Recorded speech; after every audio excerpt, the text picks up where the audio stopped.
Hello ಸ್ನೇಹಿತರೆ, ಎಲ್ಲರಿಗೂ a warm welcome to this session. So ಎಲ್ಲರಿಗೂ ರಾಖಿ ಹಬ್ಬದ ಶುಭಾಶಯಗಳು. ನಿಮ್ಮ ಯಾರೇ ತಂಗಿ ಆಗಿರ್ಬೋದು, ನೀವು ತಮ್ಮಂದಿರಾಗಿರಬಹುದು, ಅಣ್ಣಂದಿರಾಗಿರ್ಬೋದು, ನಿಮ್ಮ ಸಹೋದರರಿಗೆ ರಾಖಿ ಕಟ್ಟುವುದರ ಮುಖಾಂತರ ಈ ರಾಖಿ ಹಬ್ಬವನ್ನು ತುಂಬ ಚೆನ್ನಾಗಿ ಸೆಲೆಬ್ರೇಟ್ ಮಾಡಿದ್ದೀರಾ ಅಂತ ನಾನು ಭಾವಿಸ್ತೀನಿ. ಸೊ ನೋಡಿ, ಇವತ್ತಿನ ದಿನ ನೀವು ಕಟ್ಟುವಂತಹ ರಾಖಿಗೆ ನಿಮ್ಮ ಸಹೋದರರು, ಬ್ರದರ್ಸ್ ಯಾರೇ ಆಗಿರ್ಬೋದು, ನಿಮಗೆ ಒಂದು ಚಾಕ್ಲೇಟ್ ಗಿಫ್ಟ್ ಕೊಡ್ಬೋದು, ಅಥವಾ ಏನಾದರೂ ಒಂದು ನಿಮಗೆ ಇಷ್ಟವಾಗಿರುವಂತಹ ಏನೋ ಒಂದು ಆಬ್ಜೆಕ್ಟ್ನ ಗಿಫ್ಟ್ ಕೊಡ್ಬೋದು. ಆ್ಯಂಡ್ ಏನು ಅಥವಾ ಒಂದು ಸ್ವಲ್ಪ ದುಡ್ಡು ಕೊಡ್ಬೋದು ಅಲ್ವಾ, ಈ ರಿಟರ್ನ್ ಗಿಫ್ಟ್ ಆಗಿ. ಬಟ್ ದಿಸ್ ಟೈಮ್ ಏನು ರಾಖಿ ಹಬ್ಬ ನೀವು ಸೆಲೆಬ್ರೇಟ್ ಮಾಡ್ತೀರಾ, ಇದಕ್ಕಿಂತ 100 ಪಟ್ಟು ಖುಷಿಯಾಗಿ, 100 ಪಟ್ಟು ಸಂತೋಷವಾಗಿ, 100 ಪಟ್ಟು ಏನದು ಇಷ್ಟವಾಗಿ ನೀವು ಸೆಲೆಬ್ರೇಟ್ ಮಾಡುವಂತಹ ರಾಖಿ ಹಬ್ಬ ಬರೋದು ಯಾವಾಗ ಅಂದರೆ 2027ಕ್ಕೆ. ಯಾಕೆ ಅಂತ ನಿಮಗೆ ಗೊತ್ತಿರುತ್ತೆ.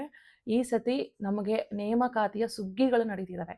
ಈಗ ನಿನ್ನೆ ಇನ್ನೂ ಗ್ರೂಪ್ ಎ, ಗ್ರೂಪ್ ಇದು ಇಂಟ್ರೊಡ್ಯೂಸ್ ಮಾಡಿದ್ರು, ರಿಲೀಸ್ ಮಾಡಿದ್ದಾರೆ. ಅದು KPSC ಕಡೆಯಿಂದ. ಈಗ SDA, FDA ಪ್ರತಿಯೊಂದು KA ಕಡೆಯಿಂದ ಎಲ್ಲ ಎಕ್ಸಾಮ್ಸ್ದು ನೋಟಿಫಿಕೇಶನ್ಸ್ ಆಗ್ತಾ ಇದ್ದಾವೆ. ಸೊ ಒಂದೊಂದಾಗೆ ಬರ್ತಾ ಇರ್ತವೆ. ಆ ಹಬ್ಬದಲ್ಲಿ ನೀವು ಭಾಗವಹಿಸ್ತೀರಾ, ಆ ಹಬ್ಬವನ್ನು ಗೆಲ್ತೀರಾ ನೀವು ಅಲ್ವಾ. ಆ ನೇಮಕಾತಿ ಏನೇನಿರುತ್ತೋ ಎಲ್ಲದರಲ್ಲೂ ನೀವು ಭಾಗವಹಿಸಿ, ಏನಿಲ್ಲ ಅಂದ್ರೂ ಒಂದು 2-3 ಎಕ್ಸಾಮ್ಸ್ ಆದರೂ ನೀವು ಕಂಪಲ್ಸರಿ ನೀವು ಕ್ಲಿಯರ್ ಮಾಡೇ ಮಾಡ್ತೀರಾ ಅನ್ನೋದು ನನ್ನ ನಂಬಿಕೆ ಇದೆ. ಸೊ ಹಾಗಾಗಿ ನೆಕ್ಸ್ಟ್ ಇಯರು ನೀವು ಬ್ಲಾಸ್ಟ್ ಆಗಿ ಸೆಲೆಬ್ರೇಟ್ ಮಾಡಬೇಕು. ನಿಮ್ಮ ಸಹೋದರರಿಗೆ, ನಿಮ್ಮ ಬ್ರದರ್ಸ್ಗೆ ನೀವು ನೆಕ್ಸ್ಟ್ ಇಯರ್ ಕೊಡುವಂತಹ ಗಿಫ್ಟ್ ನಿಮ್ಮ ರಾಖಿ ಹಬ್ಬಕ್ಕೆ ನಿಮ್ಮ ಜಾಬೇ ಆಗಿರಬೇಕು.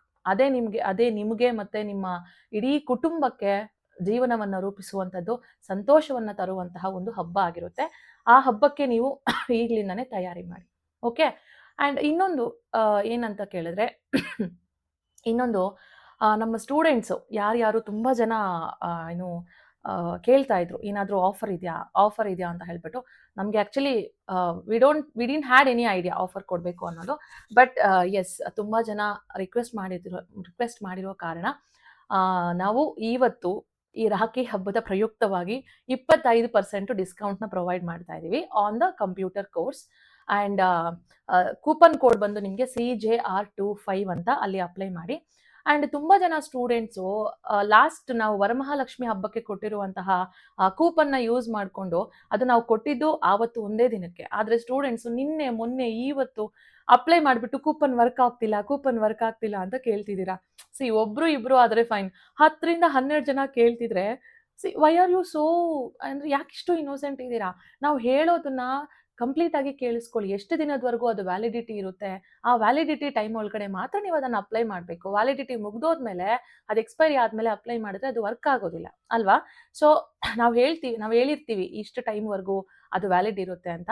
ಅಷ್ಟರೊಳಗಡೆ ಆದಷ್ಟು ನೀವು ಏನು ಮಾಡಿ, ಅಪ್ಲೈ ಮಾಡಿ ಆ ಕೂಪನ್ನ. ಓಕೆನಾ, ಫೈನ್ ಸ್ಟೂಡೆಂಟ್ಸ್. ಸೊ ನಾನು ಈ ವರ್ಷದ್ದು 2026 ನಡೆದಿರುವಂತಹ ಇದು ಗ್ರೂಪ್ ಸಿ ಎಕ್ಸಾಮ್ಸಲ್ಲಿ ಕೆಲವೊಂದು ಕ್ವೆಶನ್ಸ್ನ ತಗೊಂಡು, ಅದನ್ನ ನೀವು ಯಾವ ರೀತಿ ಆ ಕ್ವೆಶನ್ ಪೇಪರ್ ಪ್ರಕಾರ ನೀವು HYT ಟಾಪಿಕ್ಸ್ನ ಐಡೆಂಟಿಫೈ ಮಾಡಿಕೊಂಡು ಅದ್ರ ಪ್ರಕಾರ ನೀವು ಯಾವ ರೀತಿ ಓದ್ಕೊಳ್ತಾ ಹೋಗಬೇಕು ಅನ್ನೋದಕ್ಕೆ ಒಂದು ಸಣ್ಣ ಎಕ್ಸಾಂಪಲ್ಸ್ ಆಗಿ ಕೆಲವೊಂದು ಕ್ವೆಶನ್ಸ್ನ ತಗೊಂಡಿದ್ದೀನಿ. ಸೊ ಅದನ್ನ ಸಾಲ್ವ್ ಮಾಡ್ತಾ ಹೋಗೋಣ, ನಿಮಗೆ ಒಂದು ಬ್ರೀಫ್ ಐಡಿಯಾ ಸಿಗುತ್ತೆ. ಆ್ಯಂಡ್ ನಾನು ಇಲ್ಲಿ ಆ್ಯಡ್ ಮಾಡಿರೋದೆಲ್ಲವೂ ನನ್ನ ನೋಟ್ಸು, ಅಂದರೆ ನಾನು ಕ್ಲಾಸಸ್ಸಲ್ಲಿ ಪ್ರೊವೈಡ್ ಮಾಡಿರುವಂತಹ ನೋಟ್ಸು. ಅದು ನಿಮಗೆ ಯಾವ ರೀತಿ ಹೆಲ್ಪ್ ಆಗುತ್ತೆ ಅನ್ನೋದು ಗೊತ್ತಾಗುತ್ತೆ. ಆ್ಯಂಡ್ ಇನ್ನೊಂದೇನು ಅಂದರೆ, ನೀವು ಯಾವ ರೀತಿ ನೋಟ್ಸ್ನ ಡೆವಲಪ್ ಮಾಡ್ಕೋಬೇಕು ಅನ್ನೋದಕ್ಕೂ ನಿಮಗೆ ಈ ಸೆಷನಿಂದ ಐಡಿಯಾ ಬರುತ್ತೆ. ಆ ರೀತಿ ನೀವು ನೋಟ್ಸ್ನ ಮಾಡ್ಕೊಳ್ತಾ ಹೋಗ್ಬೋದು. ಇನ್ನು ನಮ್ಮ ಸ್ಟೂಡೆಂಟ್ಸ್ ಯಾರು ಜಾಯಿನ್ ಆಗಿದ್ದಾರೆ ಅವ್ರಿಗಿದು ಸಿಕ್ಕಿದೆ, ವರಿ ಆಗಬೇಡಿ. Okay, fine students. ಈಗ ನೋಡಿ, identify the correct sequence of the email communication. ಏನಿದು ಇಮೇಲ್ ಕಮ್ಯುನಿಕೇಶನ್ ಅಂತಂದ್ರೆ, ಈಗ ಇಮೇಲು ಸರ್ವರ್ಸ್ ಯಾರ್ಯಾರು, ಇಮೇಲ್ ಸರ್ವರ್ಸ್ ಯಾರು? ಗೂಗಲ್ ಆಗ್ಬೋದು. ಗೂಗಲ್ ಏನು ಕೊಟ್ಟಿದೆ? Gmail ಅಂತ ಕೊಟ್ಟಿದೆ. ಮೈಕ್ರೋಸಾಫ್ಟ್ ಔಟ್ಲುಕ್, yahoo.com ಅಲ್ವಾ. ಸೊ ಇಮೇಲ್ ಸರ್ವರ್ಸ್ ಏನ್ ಮಾಡ್ತಾರೆ, ಅವರು ನಿಮಗೆ ಒಂದು ಇಮೇಲ್ ಅಕೌಂಟ್ನ ಕೊಟ್ಟಿರ್ತಾರೆ. Gmail ಆಗ್ಬೋದು, ಯಾಹೂ ಆಗ್ಬೋದು, MS ಔಟ್ಲುಕ್ ಆಗ್ಬೋದು, ಅವ್ರು ಯಾವುದೇ ಆಗಿರಲಿ ಕೊಟ್ಟಿರ್ಬೋದು. ಆವಾಗ ನೀವು ನಿಮ್ಮ Gmail ಅಕೌಂಟಿಂದ ಇನ್ನೊಬ್ಬರ Gmail ಅಕೌಂಟ್ಗೆ ಏನು ಕಮ್ಯುನಿಕೇಶನ್ ಮಾಡ್ತೀರಾ, ಅದು ಮಲ್ಟಿಮೀಡಿಯಾನ ಕಳಿಸೋದಾಗಿರ್ಬೋದು, ಪಿಕ್ಚರ್ಸ್ ಕಳಿಸಿರೋದಾಗಿರ್ಬೋದು, ಅಥವಾ ನಿಮ್ಮ ಟೆಕ್ಸ್ಟ್ ಮೆಸೇಜ್ ಕಳಿಸೋದಾಗಿರ್ಬೋದು, ಒಂದು ಫೈಲ್ ಅಟ್ಯಾಚ್ ಮಾಡಿ ಕಳಿಸೋದಾಗಿರ್ಬೋದು, ಅವುಗಳೆಲ್ಲಾನು ಕಮ್ಯುನಿಕೇಶನ್ ಮಾಡೋದಕ್ಕೆ ಒಂದು ಅಕೌಂಟಿಂದ ಇನ್ನೊಂದು ಅಕೌಂಟ್ಗೆ ಅದು ಸೀಕ್ವೆನ್ಸ್ ಆಗಿ ನೀವು ಕಳಿಸಿದಾಗ ಏನೇನು ಪ್ರೊಸೀಜರ್ಸ್ ನಡೆಯುತ್ತೆ, ಅವರು ರಿಸೀವ್ ಮಾಡ್ಕೊಳ್ಳೋದಕ್ಕಿಂತ ಮುಂಚೆ ಏನೇನು ಮಿಡಲ್ ಅಲ್ಲಿ ಪ್ರೊಸೀಜರ್ಸ್ ನಡಿಬೇಕು, ಅದು ಯಾವ ರೀತಿ ಅಂತ ಸ್ಟೆಪ್ ಬೈ ಸ್ಟೆಪ್ ಹೇಳಿ ಅಂತ ಕೇಳಿರುವಂತಹ ಕ್ವಶನ್ ಇದು. ನೋಡಿ, ಫಸ್ಟ್ ಯೂಸರ್ ಯಾರು? ಯೂಸರು ಸೆಂಡ್ ಮಾಡ್ತಿರೋರು, ಮೆಸೇಜ್ನ ಕಳಿಸ್ಕೊಡ್ತಿರೋರು. ನೆಕ್ಸ್ಟ್ ಅದೇನಾಗುತ್ತೆ, ಸಿಂಪಲ್ ಮೇಲ್ ಟ್ರಾನ್ಸ್ಫರ್ ಪ್ರೋಟೋಕಾಲ್ ಅಂತ ಇರುತ್ತೆ. ಅದು a type of a protocol which is algorithm. ಅದಕ್ಕೆ ಬೇಕಾಗಿರುವಂತಹ ಒಂದು ಆಲ್ಗರಿದಮ್ ಇರುತ್ತೆ, ಅದಕ್ಕೆ ಬೇಕಾಗಿರುವಂತಹ ಒಂದು ಪೋರ್ಟ್ ಇರುತ್ತೆ. ಆ ಪೋರ್ಟ್ ಮುಖಾಂತರ ಏನ್ ಮಾಡುವಂಥದ್ದು, ಅದೇ ಸ್ಪೆಸಿಫಿಕ್ ಪೋರ್ಟ್ ನ ಯುಟಿಲೈಸ್ ಮಾಡಿಕೊಂಡು ನೆಕ್ಸ್ಟ್ ಡಿವೈಸ್ಗೆ ಕಳಿಸುವಂತಹ ಸ್ಪೆಸಿಫಿಕ್ ಪೋರ್ಟ್ಗೆ ಕಳಿಸ್ಕೊಡುತ್ತೆ. ಇಲ್ಲಿ ನಿಮ್ಗೆ ಪೋರ್ಟ್ ನಂಬರ್ 20 ಅನ್ಕೊಳ್ಳಿ. What is this port number 20? ಈಗ ಒಂದು ನೆಟ್ವರ್ಕ್ ಅಲ್ಲಿ ನಂಬರ್ ಆಫ್ ಮಷೀನ್ಸ್ ಕನೆಕ್ಟ್ ಆಗಿರುತ್ತೆ. 1, 2, 3, 4, 5. ಅದು ಮೊಬೈಲ್ಸ್ ಆಗಿರ್ಬೋದು, ಲ್ಯಾಪ್ಟಾಪ್ಸ್ ಆಗಿರ್ಬೋದು, ಪರ್ಸನಲ್ ಕಂಪ್ಯೂಟರ್ಸ್ ಆಗಿರ್ಬೋದು, ನಿಮ್ಮ ಟ್ಯಾಬ್ಸ್ ಆಗಿರ್ಬೋದು, ಕನೆಕ್ಟ್ ಆಗಿರುತ್ತೆ. ಈ ಒಂದು ಪರ್ಸನಲ್ ಕಂಪ್ಯೂಟರ್ ಇಂದ ಈ ನೆಕ್ಸ್ಟ್ ಹೋಗುವಂತಹ ಇನ್ನೊಂದು ಕಂಪ್ಯೂಟರ್ ಅಲ್ಲಿ ಇರುವಂತಹ ಮೇಲ್ಗೆ ಅದೇನಾದ್ರೂ ರಿಸೀವ್ ಆದ್ರೆ ಇದು ಪೋರ್ಟ್ ನಂಬರ್ 20 ಯೂಸ್ ಮಾಡಿಕೊಂಡು ಹೋಗುವಂಥದ್ದು. ಇಲ್ಲಿ ನಿಮ್ಗೆ ಕಂಪ್ಯೂಟರ್ ಒಳಗಡೆ ಇರುವಂತಹ ಪೋರ್ಟ್ ನಂಬರ್ 120 ಆಗ್ಬೋದು, 130 ಆಗ್ಬೋದು, ಡಿಪೆಂಡ್ಸ್. ಅದಕ್ಕೆ ಹೋಗಿ ರೀಚ್ ಆಗುತ್ತೆ. ಅದು ಪೋರ್ಟ್ ಟು ಪೋರ್ಟ್ ಕಮ್ಯುನಿಕೇಶನ್ ಅಂತ ಕರಿತೀವಿ. ಅದು ನಮ್ಗೆ OSI ಮಾಡೆಲ್ ಅಲ್ಲಿ ಬರುತ್ತೆ. ಅದು ಯಾವ ಲೇಯರ್ ಅಲ್ಲಿ ಬರುತ್ತೆ ಅಂತ ನೀವು ಓದ್ಕೋಬೇಕು. ಪೋರ್ಟ್ ಟು ಪೋರ್ಟ್ ಕಮ್ಯುನಿಕೇಶನ್ ಎಲ್ಲಿ ಬರುತ್ತೆ, ಮತ್ತೆ host to host communication. Host to host ಅಂತಂದ್ರೆ ಜಸ್ಟ್ ಈ ಕಂಪ್ಯೂಟರ್ ಇಂದ ಈ ಕಂಪ್ಯೂಟರ್ಗೆ ಹೋಗೋದು ಅಷ್ಟೇ. ಆದ್ರೆ ಅದೇ ಸ್ಪೆಸಿಫಿಕ್ ಏನದು ಕಂಪ್ಯೂಟರ್ ಅಲ್ಲಿ ಇರುವಂತಹ ಸ್ಪೆಸಿಫಿಕ್ ಪಾಯಿಂಟ್ಗೆ ಹೋಗ್ಬೇಕು ಅಂತಂದ್ರೆ ಅದನ್ನ ನಾವು ಪೋರ್ಟ್ ಟು ಪೋರ್ಟ್ ಕಮ್ಯುನಿಕೇಶನ್ ಅಂತ ಕರಿತೀವಿ.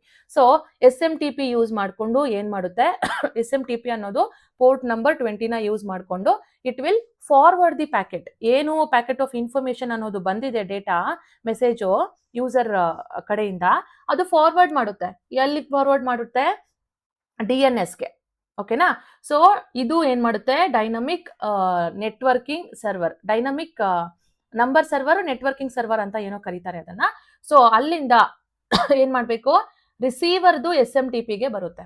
ನೀವು ರಿಸೀವ್ ಮಾಡ್ಕೊಳ್ತಿರುವಂತಹ ಸಿಂಪಲ್ ಮೇಲ್ ಟ್ರಾನ್ಸ್ಫರ್ ಪ್ರೋಟೋಕಾಲ್ಗೆ ನಿಮ್ಮ ಆಲ್ಗರಿದಮ್, ನಿಮ್ಮ ಸಿಸ್ಟಮ್ ಅಲ್ಲಿ ಇರುವಂತಹ ಆಲ್ಗರಿದಮ್ಗೆ ಬರುತ್ತೆ. ಅದಾದ್ಮೇಲೆ ಬರುವಂತದ್ದು ನಿಮಗೆ ಏನಿದು POP ಅಥವಾ IMAP, ಪೋಸ್ಟ್ ಆಫೀಸ್ ಪ್ರೋಟೋಕಾಲ್ ಅಂತ ಇರುತ್ತೆ. 3rd ವರ್ಷನ್ ಯೂಸ್ ಮಾಡ್ತಾರೆ. ಪೋಸ್ಟ್ ಆಫೀಸ್ ಪ್ರೋಟೋಕಾಲ್ ಅಲ್ಲಿ ನಿಮ್ಗೆ 3rd ವರ್ಷನ್ ಯೂಸ್ ಮಾಡುವಂತದ್ದು. ಅದೇನ್ ಮಾಡುತ್ತೆ, ಇದು ನಿಮ್ಗೆ ಈ ರಿಸೀವರ್ ಇಂದ ಏನಾಗಿರುತ್ತೆ, ನಿಮ್ಮ ಇವ್ರಿಗೆ ಬಂದಿರುತ್ತೆ, ಯಾವುದು ಸರ್ವರ್ಗೆ, ಜಿಮೇಲ್ ಸರ್ವರ್. ನೀವು ಜಿಮೇಲ್ ಅಕೌಂಟ್ ಯೂಸ್ ಮಾಡ್ಕೊಂಡಿದ್ರೆ ಅಲ್ಲಿ ಸರ್ವರ್ಗೆ ರಿಸೀವ್ ಆಗುತ್ತೆ. ಅಲ್ಲಿಂದ ನಿಮ್ಮ ಇನ್ಬಾಕ್ಸ್ಗೆ ಡೌನ್ಲೋಡ್ ಮಾಡಿಬಿಟ್ಟು ಕೂರಿಸುವಂಥದ್ದು ಇದರ ಜವಾಬ್ದಾರಿ. ಸೊ ಅಲ್ಲಿಂದ ಏನ್ ಮಾಡುತ್ತೆ, ನಿಮ್ಮ ಇನ್ಬಾಕ್ಸ್ಗೆ ಬರುವಂತದ್ದು ಮೆಸೇಜು ಇಲ್ಲಿ ನೀವು ಓದ್ಕೊಳ್ತೀರಾ. You will read this message. ಓಕೆನಾ? ಸೊ ಇಲ್ಲಿ ನಮಗೆ SMTPದು ಏನ್ ಕೆಲಸ, POPದು ಏನ್ ಕೆಲಸ, ಮತ್ತೆ ಇದು ಬಿಟ್ಟು ಇನ್ನೂ ಯಾರ್ಯಾರು ಮಿಡಲ್ ಮೆನ್ ಅಲ್ಲಿ ಕೆಲಸ ಮಾಡ್ತಾರೆ ಅನ್ನೋದನ್ನ ನಾವು ಇಲ್ಲಿ ನೋಟ್ಸ್ ಅಲ್ಲಿ ನೋಡ್ಬೋದು. ನೋಡಿ, ಇಮೇಲ್ ಟ್ರಾನ್ಸ್ಮಿಷನ್ ಫ್ಲೋ ಆಗುವಂಥದ್ದು. ನೋಡಿ, ಫಸ್ಟ್ ಸೆಂಡರ್ ಇರ್ತಾರೆ, ಆಮೇಲೆ ಮೇಲ್ ಯೂಸರ್ ಏಜೆಂಟ್ ಇರ್ತಾರೆ, MUA ಅಂತ ಕರಿತೀವಿ. ಅದಾದ್ಮೇಲೆ ಮೇಲ್ ಸರ್ವರ್ ಯಾರು, ಗೂಗಲ್ ಆಗಿರ್ಬೋದು, ಮೈಕ್ರೋಸಾಫ್ಟ್ ಆಗಿರ್ಬೋದು, ಯಾಹೂ ಆಗಿರ್ಬೋದು. ಅದಾದ್ಮೇಲೆ SMTPಗೆ ರಿಸೀವ್ ಆಗುತ್ತೆ. SMTP is a configuration, is an algorithm which forwards your message to the next recipient mail server. So ಇಲ್ಲಿ ರಿಸಿಪಿಯೆಂಟ್ ಮೇಲ್ ಸರ್ವರ್ ಯಾರಿರ್ತಾರೆ, ಗೂಗಲೇ ಆಗಿರ್ಬೋದು. ಇಲ್ಲಿ ನೀವು ನಿಮ್ಮ ಜಿಮೇಲ್ ಇಂದ ಕಳ್ಸಿರ್ತೀರಾ ಅನ್ಕೊಳ್ಳಿ, ಇಲ್ಲೂ ನಿಮ್ದು ಜಿಮೇಲ್ ಅಕೌಂಟೇ ಇರ್ಬೋದು ಅಥವಾ ಯಾಹೂ ಅಕೌಂಟು ಇರ್ಬೋದು. ಓಕೆನಾ? ಈ ಯಾಹೂ ರಿಸಿಪಿಯೆಂಟ್ ಮೇಲ್ ಸರ್ವರ್ಗೆ ಬರುತ್ತೆ, ಅಲ್ಲಿಂದ POP3 ಬರುತ್ತದೆ. ಓಕೆನಾ? POP3 ಪೋಸ್ಟ್ ಆಫೀಸ್ ಪ್ರೋಟೋಕಾಲ್ 3 ಅಂತ ಕರಿತೀವಿ, ಅಥವಾ ಇಂಟರ್ನೆಟ್ ಮೆಸೇಜ್ ಆಕ್ಸೆಸ್ ಪ್ರೋಟೋಕಾಲ್ ಅಂತ ಇರುತ್ತೆ. ಮೆಸೇಜ್ ನ ರಿಸೀವ್ ಮಾಡ್ಕೊಳ್ಳುವಂಥದ್ದು ಮತ್ತೆ ಡೌನ್ಲೋಡ್ ಮಾಡುವಂಥದ್ದು ಇದ್ರ ಕೆಲಸ. ಓಕೆನಾ? ಆಮೇಲೆ ರಿಸಿಪಿಯೆಂಟ್ಗೆ ಬರೋದು. ಇಲ್ಲಿ ಒಂದೊಂದಾಗೆ ಏನೇನು ಪ್ರತಿಯೊಂದು ಕೂಡ ಸ್ಟೆಪ್ ಏನೇನ್ ಮಾಡ್ತಾರೆ ಅಂತ ಹೇಳ್ಬಿಟ್ಟು ನಾವು ಹಾಕಿದೀವಿ. ಓಕೆ, ಇಲ್ಲಿ ಇನ್ನು ನೋಡೋದಾದ್ರೆ ನೋಡಿ, SMTP simple mail transfer protocol ಏನ್ ಮಾಡುತ್ತೆ, ಮೇಲ್ ಕಳುಹಿಸುವುದು ಮತ್ತು ಪ್ರಸಾರ ಮಾಡುವುದು ಅದರ ಕಾರ್ಯವಾಗಿರುತ್ತೆ. ಸೊ ನೋಡಿ, ಇದು ಪುಷ್ ಮಾಡುತ್ತಾ ಪುಲ್ ಮಾಡುತ್ತಾ. ಪುಷ್ ಅಂತಂದ್ರೆ ಏನು, ಮುಂದಕ್ಕೆ ತಳ್ಳೋದು. ಪುಲ್ ಅಂತಂದ್ರೆ ಹೇಳ್ಕೊಳ್ಳುವಂಥದ್ದು. ಪುಷ್ ಮಾಡುವಂತಹ ಪ್ರೋಟೋಕಾಲ್ ಯಾರ್ದು, ಸಿಂಪಲ್ ಮೇಲ್ ಟ್ರಾನ್ಸ್ಫರ್ ಪ್ರೋಟೋಕಾಲ್ದು. ಅದಕ್ಕಿರುವಂತಹ ಪೋರ್ಟ್ ನಂಬರು 25 ಅಥವಾ 587. ಇದು ಆಕ್ಚುಲಿ 20 ಇರಬೇಕು. ಓಕೆ, ಇನ್ನೊಂದ್ಸತಿ ರೀಚೆಕ್ ಮಾಡೋಣ ಅದನ್ನ. ಓಕೆನಾ? ನೆಕ್ಸ್ಟ್ ಸೆಕ್ಯೂರ್ ಪೋರ್ಟ್ ಬಂದು ನಮಗೆ 465 ಅಲ್ಲಿ ಬರುತ್ತೆ. ಏನಿದು 465 ಅಂತ ಅಂದ್ರೆ, ನೀವು ಏನದು SMTP ಎಸ್ ಅಂತ ಕೊಟ್ರೆ simple mail transfer protocol secure, ಅಥವಾ SSH ಅಂತ ಕೊಟ್ರೆ ಸೆಕ್ಯೂರ್ ಶೆಲ್. ಅಂದ್ರೆ ಯಾರು ಮಿಡಲ್ ಮೆನ್ನು ಅದನ್ನ ಹ್ಯಾಕ್ ಮಾಡದೇ ಇರುವಂತಹ ಸ್ಟೇಜ್ ಅಲ್ಲಿ ಸೆಕ್ಯೂರ್ಡ್ ಆಗಿ ಒಂದು ಕಮ್ಯುನಿಕೇಶನ್ ಚಾನಲ್ ಮುಖಾಂತರ ನಾವು ಮೆಸೇಜ್ ನ ಪ್ರೊವೈಡ್ ಮಾಡಬೇಕು ಅಂತ ಕೇಳಿದ್ರೆ ಇದು ಸೆಕ್ಯೂರ್ ಪೋರ್ಟ್ ನ ಯೂಸ್ ಮಾಡ್ಕೊಳ್ತೀವಿ. ಇಲ್ಲ ಅದು ನಾರ್ಮಲ್ ಮೆಸೇಜ್ ಇದೆ, ಏನೂ ತೊಂದರೆ ಇಲ್ಲ, ನಾವು ಕಳ್ಸ್ಕೊಡ್ಬೋದು ಹಾಗೆ ಅನ್ನೋದಾದ್ರೆ ನೀವು ಈ ಪೋರ್ಟ್ ನ ಯೂಸ್ ಮಾಡ್ಕೊಳ್ಳುವಂಥದ್ದು. ಡಿಫಾಲ್ಟ್ ಪೋರ್ಟ್ 25 ಅಥವಾ 587 ನ ಯೂಸ್ ಮಾಡುವಂಥದ್ದು ಯಾವುದಕ್ಕೆ? SMTPಗೆ. ಓಕೆ, ನೆಕ್ಸ್ಟ್ POP3 ಅಂತ ಬಂದ್ರೆ ನೋಡಿ, POP3 ಬಂದ್ರೆ ಇಮೇಲ್ ಅನ್ನು ಸ್ಥಳೀಯವಾಗಿ ಡೌನ್ಲೋಡ್ ಮಾಡುವುದು. ಎಲ್ಲಿ? ಈ ಸ್ಥಳೀಯ ಅಂದ್ರೆ ಎಲ್ಲಿ? ನಿಮ್ಮ ಫೋನ್ ಒಳಗಡೆಗೆ, ನಿಮ್ಮ ಮೊಬೈಲ್ ಒಳಗಡೆಗೆ ಏನ್ ಮಾಡ್ತೀರಾ? ಇವಾಗ ಇಮೇಲ್ ಅಲ್ಲಿ ಒಂದು ಮೆಸೇಜ್ ಬಂದಿದೆ, ನೀವು ಅದನ್ನ ಡೌನ್ಲೋಡ್ ಮಾಡ್ತೀರಾ ಮೆಸೇಜ್, ಅಥವಾ ನಿಮ್ ಸರ್ಟಿಫಿಕೇಟ್ ಡೌನ್ಲೋಡ್ ಮಾಡಿದ್ರೆ ಎಲ್ಲೋ ಕೂತ್ಕೊಳ್ಳುತ್ತೆ ಅದು? ಇಮೇಲ್ ಅಲ್ಲೇ ಕೂತಿರೋದಾ? ಇಲ್ಲ, ನಿಮ್ಮ ಮೊಬೈಲ್ ಒಳಗಡೆ ಅಥವಾ ನಿಮ್ಮ ಲ್ಯಾಪ್ಟಾಪ್ ಅಲ್ಲಿ ಡೌನ್ಲೋಡ್ ಮಾಡಿದ್ರೆ ಆ ಸ್ಟೋರೇಜ್ಗೆ ಹೋಗಿ ಸೇರ್ಕೊಳ್ಳುತ್ತೆ. ಅದು ಯಾವ ಕೆಲಸ ಮಾಡುತ್ತೆ? ಆ ಕೆಲಸ ಮಾಡುವಂತದ್ದು ಯಾವ ಡಿವೈಸ್ ಅಂದ್ರೆ POP3 ಆಗುತ್ತೆ. ಆ ಪ್ರೋಟೋಕಾಲ್ ಯೂಸ್ ಮಾಡುವಂತದ್ದು. ನೋಡಿ, ಇದು ಪುಲ್ ಮಾಡೋದು. ಏನ್ ಮಾಡುತ್ತೆ? ಪುಲ್ ಸ್ಟ್ರಾಟಜಿ ಅಂತಂದ್ರೆ ಏನು? ನಿಮ್ಮ ಮೊಬೈಲ್ ಇಂದ ನಿಮ್ಮ ಇಮೇಲ್ ಇಂದ ಎಳ್ಕೊಂಡು ನಿಮ್ಮ ಮೊಬೈಲ್ ಒಳಗಡೆ ಹಾಕ್ತಾ ಇದೆ ಅಲ್ವಾ? ಸೊ ಅದನ್ನ ನಾವೇನಂತ ಕರಿತೀವಿ? ಪುಲ್ ಪ್ರೋಟೋಕಾಲ್ ಅಂತ ಕರೆಯುವಂಥದ್ದು. ಇದಕ್ಕೆ ಡಿಫಾಲ್ಟ್ ಪೋರ್ಟ್ ಬಂದು 1110, ಬಟ್ ಸೆಕ್ಯೂರ್ ಶೆಲ್ ಆಗಿ ಸೆಕ್ಯೂರ್ಡ್ ಆಗಿ ಇನ್ಫಾರ್ಮೇಶನ್ ಪ್ರೊವೈಡ್ ಮಾಡಿರೋದಕ್ಕೆ 995 ಪೋರ್ಟ್ ನ ಯೂಸ್ ಮಾಡ್ತೀವಿ. ನೆಕ್ಸ್ಟ್ IMAP ಅಂತ ಕೇಳಿದ್ರೆ ಇಂಟರ್ನೆಟ್ ಮೆಸೇಜ್ ಆಕ್ಸೆಸ್ ಪ್ರೋಟೋಕಾಲ್. ಇದೇನ್ ಮಾಡುತ್ತೆ? ಸರ್ವರ್ ನಲ್ಲಿ ಮೇಲ್ ಅನ್ನು ಸಿಂಕ್ರೊನೈಸ್ ಮಾಡುವಂಥದ್ದು. ಎರಡು ಮೇಲ್ಸ್ ಮಧ್ಯೆ ಸಿಂಕ್ರನೈಸ್ ಕ್ರಿಯೇಟ್ ಮಾಡಿದ್ರೆ ಏನಾಗುತ್ತೆ? ಅಲ್ಲಿ ಮೇಲ್ಸ್ ಬರುವಂತದ್ದು ಇಲ್ಲಿ ರಿಸೀವ್ ಆಗುತ್ತೆ, ಈ ಕಡೆಯಿಂದ ಮೇಲ್ಸ್ ಬರೋದು ರಿಸೀವ್ ಆಗ್ಬಿಟ್ಟು ನಿಮ್ಮ ಮೇಲ್ಸ್ ಅಲ್ಲಿ ಬಂದಿರುವಂತಹ ಎಲ್ಲಾ ಫೋಟೋಸ್ ನಿಮ್ಮ ಗ್ಯಾಲರಿಲಿ ಕೂಡ ಕಾಣಿಸ್ಕೊಳ್ಳುತ್ತೆ ಅಲ್ವಾ? ಹಾಗೆ ಇದು ಕೂಡ pulling. Next 143 default port number use ಮಾಡ್ತೀವಿ. ಸೆಕ್ಯೂರ್ ಆಗಿ ಪೋರ್ಟ್ ನಂಬರ್ ಬೇಕು ಅಂದ್ರೆ 993 ನ ಯೂಸ್ ಮಾಡುವಂತದ್ದು. ಮೈಮ್ ನೋಡಿ, ಇದು ಮಲ್ಟಿಮೀಡಿಯಾ, ಏನದು ಮಲ್ಟಿಮೀಡಿಯಾದು ಇಂಟರ್ನೆಟ್ ಇದು ಎಕ್ಸ್ಟೆನ್ಷನ್ ಬರುತ್ತೆ. ಅದು ನಿಮಗೆ ಆ ಎಕ್ಸ್ಟೆನ್ಷನ್ ಅನ್ನೋದು ನಿಮ್ಮ ಡಿವೈಸ್ ಅಲ್ಲಿ ಇದೆ ಅಂತ ಕೇಳಿದ್ರೆ ಅದು ಇನ್ಬಿಲ್ಟ್ ಬರುವಂತದ್ದು ಯಾವ್ದ್ರಿಂದ? ನಿಮ್ಮ ಮೇಲ್ ಸರ್ವರ್ಸ್ ಇಂದ. ಓಕೆನಾ? ಮೇಲ್ ಎಕ್ಸ್ಟೆನ್ಷನ್. ಸೊ ಇದರಲ್ಲಿ ನಿಮಗೆ ನಿಮ್ಮ ಜಿಫ್ಸ್ ಕಳ್ಸ್ಕೊಳ್ಬಹುದು, ವಿಡಿಯೋಸ್ ಕಳ್ಸ್ಕೊಬಹುದು, ಮಲ್ಟಿಮೀಡಿಯಾ ಆಸ್ಪೆಕ್ಟ್ ಯಾವುದೇ ಆಗಿರ್ಬೋದು ಅದನ್ನ ಕಳ್ಸ್ಕೊಳ್ಳೋದಕ್ಕೆ ನೀವು ಪೋರ್ಟ್ ಯೂಸ್ ಮಾಡುವಂತದ್ದು ಯಾವ ಎಕ್ಸ್ಟೆನ್ಷನ್ ಅಂತ ಕೇಳಿದ್ರೆ ಮೈಮ್ ಎಕ್ಸ್ಟೆನ್ಷನ್ ಆಗುತ್ತೆ. ಮೈಮ್ ಪ್ರೋಟೋಕಾಲ್ ನ ಯೂಸ್ ಮಾಡುವಂತದ್ದು. ನೋಡಿ, ಲಗತ್ತು ಅಥವಾ ಮಾಧ್ಯಮವನ್ನ ಎನ್ಕೋಡಿಂಗ್ ಮಾಡುವಂತದ್ದು.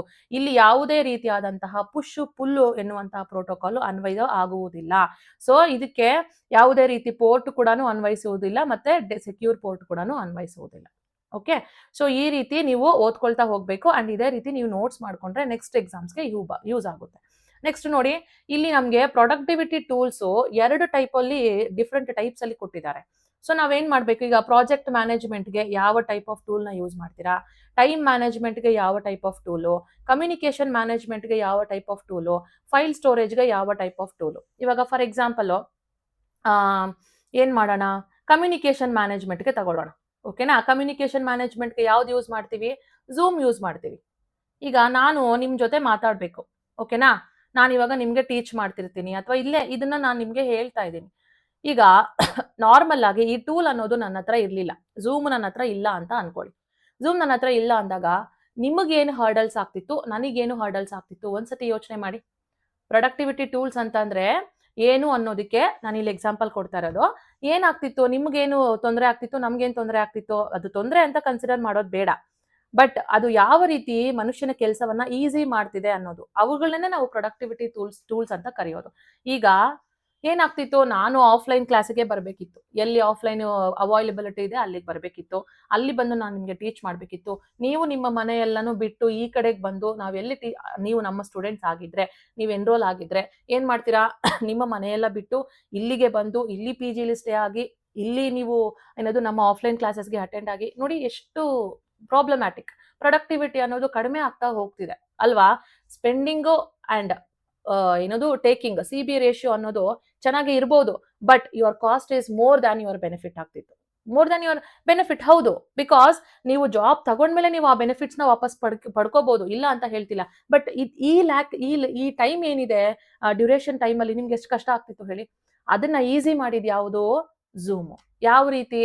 ನಾನು ಇಲ್ಲಿಂದ ಪಾಠ ಮಾಡ್ಬೋದು, ನೀವು ಮನೇಲಿ ಕೂತತ್ರನೇ ಕೇಳಿಸ್ಕೋಬಹುದು. ಅದನ್ನ ಪ್ರೊಡಕ್ಟಿವಿಟಿ ಟೂಲ್ಸ್ ಅಂತ ಕರೆಯುವಂಥದ್ದು. ನಮ್ಮ ಪ್ರೊಡಕ್ಟಿವಿಟಿನ ಇನ್ಕ್ರೀಸ್ ಮಾಡೋದಕ್ಕೆ ನಾವು ಒಂದು ಕೆಲವು ಸ್ಪೆಸಿಫಿಕ್ ಟೂಲ್ಸ್ನ ಯೂಸ್ ಮಾಡ್ಕೊಳ್ತೀವಿ.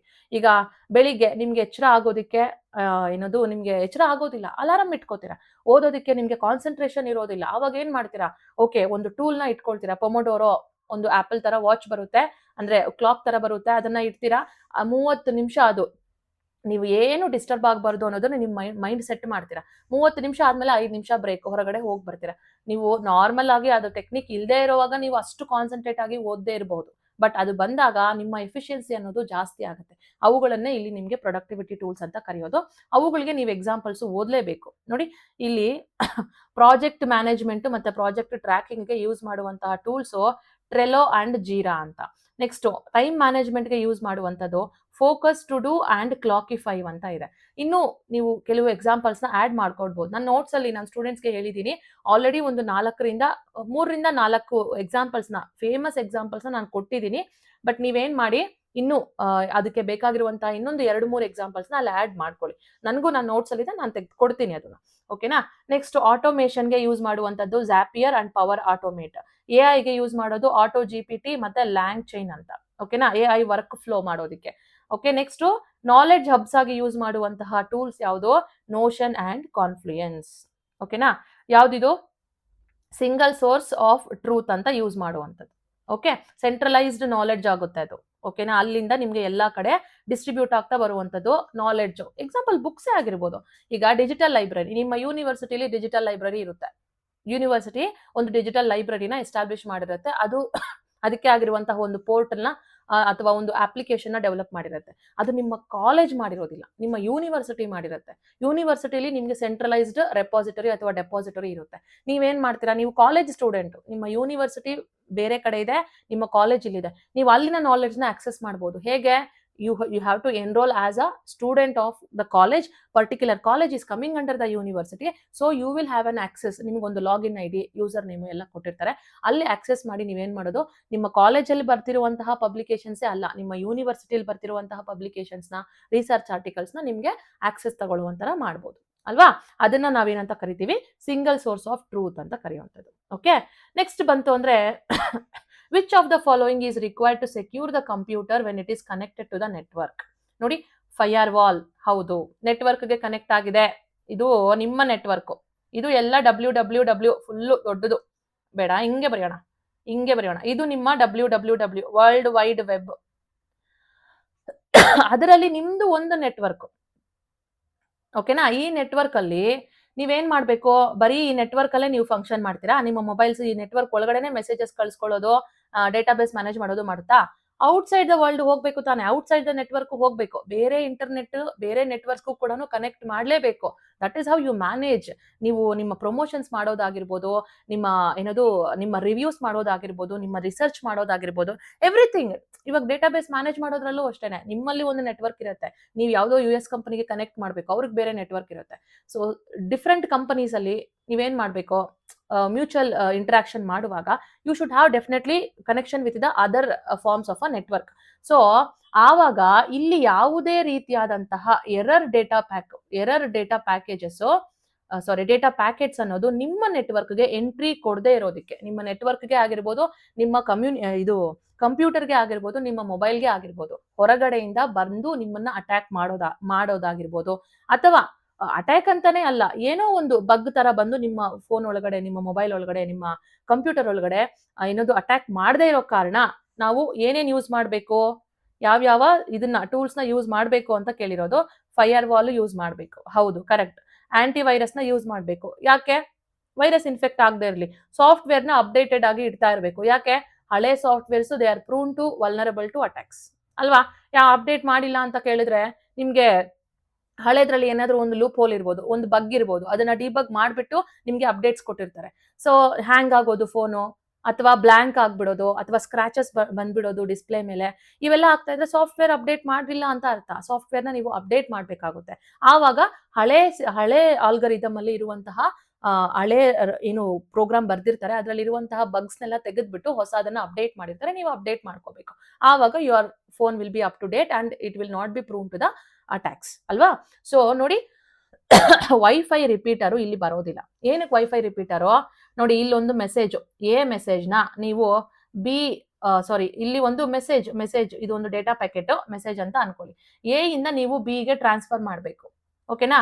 ನೀವಿಲ್ಲಿ 100% ಕಳ್ಸಿರ್ತೀರಾ, ಇಲ್ಲಿಗೆ ಬರೋಷ್ರೊಳಗಡೆ ನಿಮ್ಗೆ 94% ಆಗ್ಬಿಟ್ಟಿರುತ್ತೆ ಅಥವಾ 92% ಆಗ್ಬಿಡುತ್ತೆ. ಯಾಕೆ?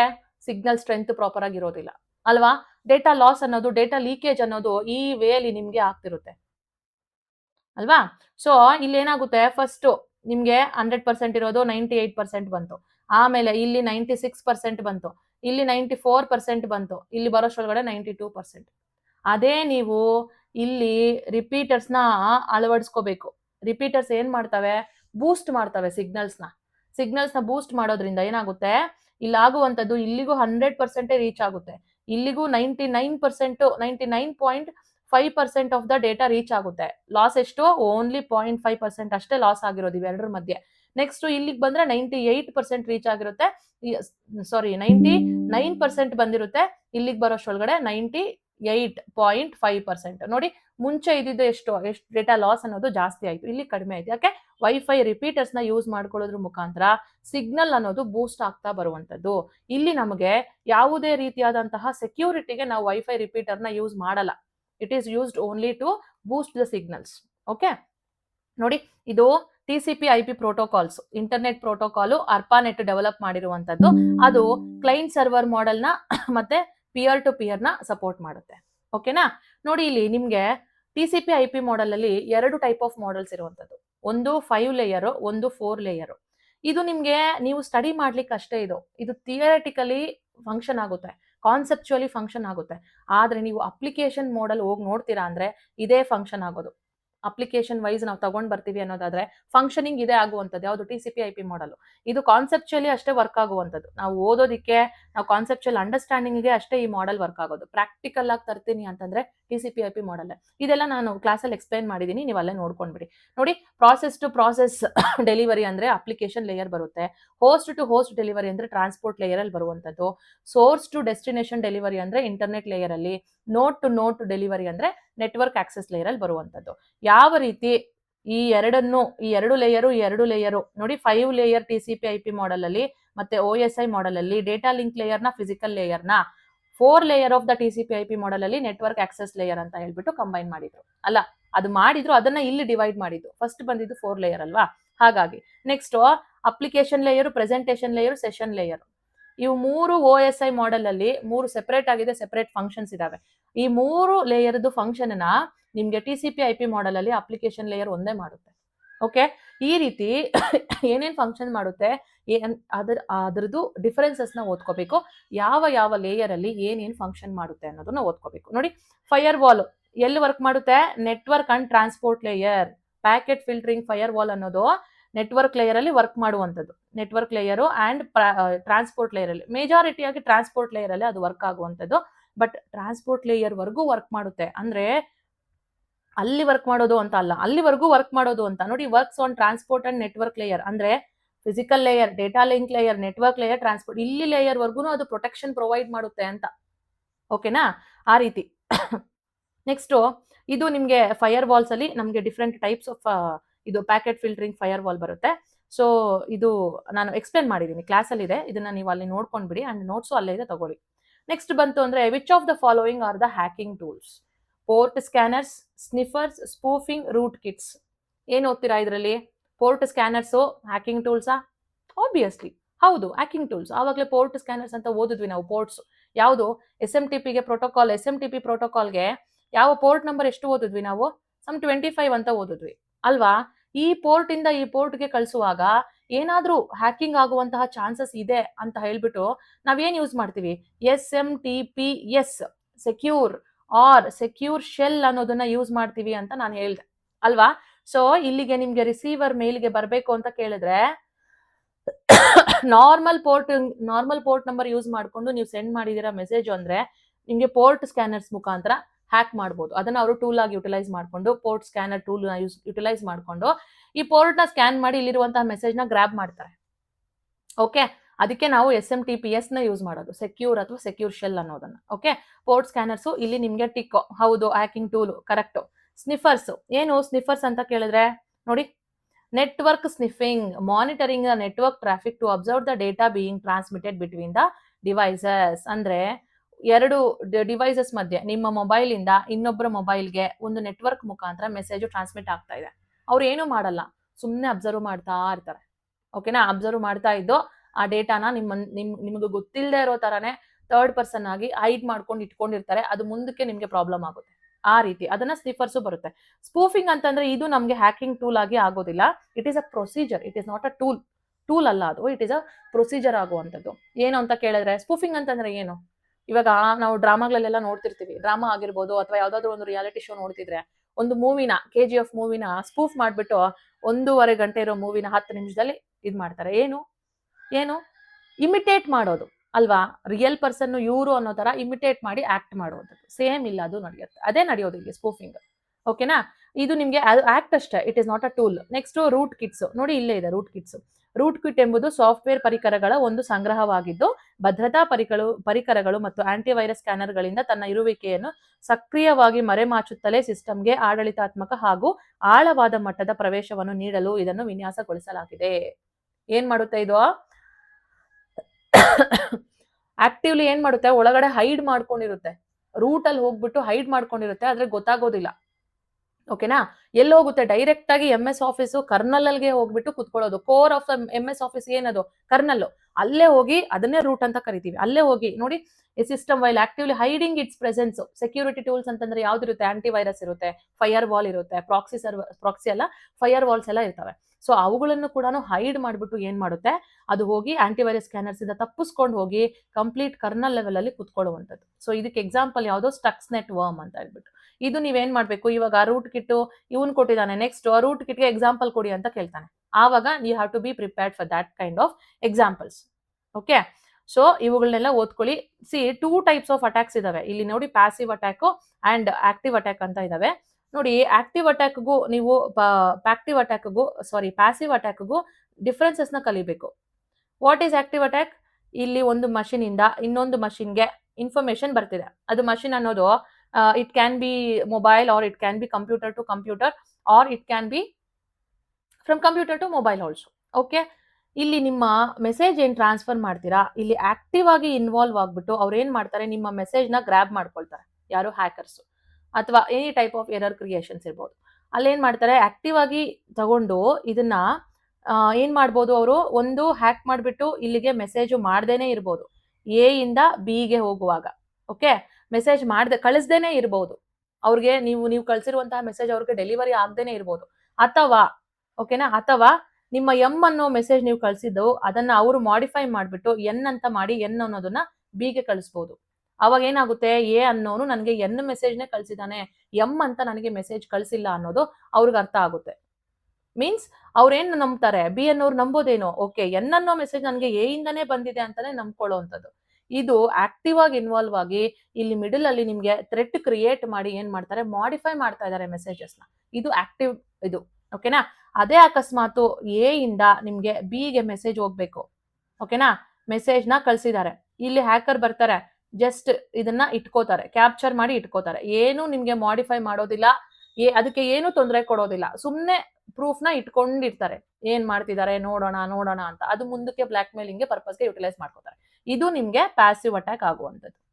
So active attack, passive attack, ಅವುಗಳಿಗೆ ಎಕ್ಸಾಂಪಲ್. ಆಕ್ಟಿವ್ ಅಟ್ಯಾಕ್ ಅಲ್ಲಿ ಯಾವ್ಯಾವ್ದು ಬರ್ತವೆ ಅಂಡ್ ಪ್ಯಾಸಿವ್ ಅಟ್ಯಾಕ್ಸ್ ಅಲ್ಲಿ ಯಾವ್ಯಾವ ಬರ್ತವೆ, ಅವುಗಳಿಗೆ ಎಕ್ಸಾಂಪಲ್ಸ್ ನ ನೀವು ಓದ್ಕೋಬೇಕು. ಓಕೆನಾ? ಫೈನ್ ಸ್ಟೂಡೆಂಟ್ಸ್, ಈ ರೀತಿ ನೀವು ನಿಮ್ಮ ನೋಟ್ಸ್ ನ ಡೆವಲಪ್ ಮಾಡ್ಕೊಳ್ತಾ ಹೋಗಿ. ನಿಮ್ಗೆ ಆಲ್ರೆಡಿ ಇವಾಗ ಬೇಸಿಕ್ ನೋಟ್ಸ್ ಇದ್ದು ನೀವು ಸ್ವಲ್ಪ ಅಡ್ವಾನ್ಸ್ಡ್ ಕಾನ್ಸೆಪ್ಟ್ಸ್ ಅಲ್ಲಿ ನಿಮ್ಮ ನೋಟ್ಸ್ ನ ಅಡಿಷನ್ ಮಾಡ್ಕೊಳ್ತಾ ಹೋಗ್ಬೇಕು ಅಂತಂದ್ರೆ ಇದೇ ರೀತಿನೇ ನೀವು ಮಾಡ್ಬೇಕಾಗಿರೋದು. ಪ್ರತಿಯೊಂದಕ್ಕೂ HYT ಟಾಪಿಕ್ಸ್ಗೆ you have to keep updating your notes and you have to study and repeated ಆಗಿ ರಿವೈಸ್ ಮಾಡ್ತಾನೆ ಇರಬೇಕು. ಓಕೆನಾ? ಫೈನ್. ಸೊ ಇದರೊಂದಿಗೆ ಮತ್ತೊಮ್ಮೆ ರಾಖಿ ಹಬ್ಬದ ಶುಭಾಶಯಗಳನ್ನ ಹೇಳ್ತಾ ನಾನು ಈ ಸೆಷನ್ ನ ಎಂಡ್ ಮಾಡ್ತೀನಿ. ನಿಮ್ಗೆ ಇಂಟ್ರೆಸ್ಟ್ ಇದ್ರೆ today as a part of the rakhi ಹಬ್ಬ 25% ಅನ್ನೋದು ಡಿಸ್ಕೌಂಟ್ ಸಿಗುತ್ತೆ, ನೀವು ಜಾಯಿನ್ ಆಗ್ಬಹುದು. ಅಂಡ್ ಟುಡೇ ನೈಟ್ 12 o'clock ಒಳಗಡೆ ಈ ಕೂಪನ್ದು ವ್ಯಾಲಿಡಿಟಿ ಅನ್ನೋದು ಎಕ್ಸ್ಪೈರ್ ಆಗುತ್ತೆ. ಅಂಡ್ ಈ ಮಾತನ್ನ ಪದೇ ಕೇಳಿಸ್ಕೊಳ್ಳಿ. ಮತ್ತೆ ನಾಳೆ ಹಾಕ್ಬಿಟ್ಟು ಬರ್ತಿಲ್ಲ ಮ್ಯಾಮ್ ಅಂತ ದಯವಿಟ್ಟು ಕೇಳಬೇಡಿ. Okay, thank you students. Have a productive and great day.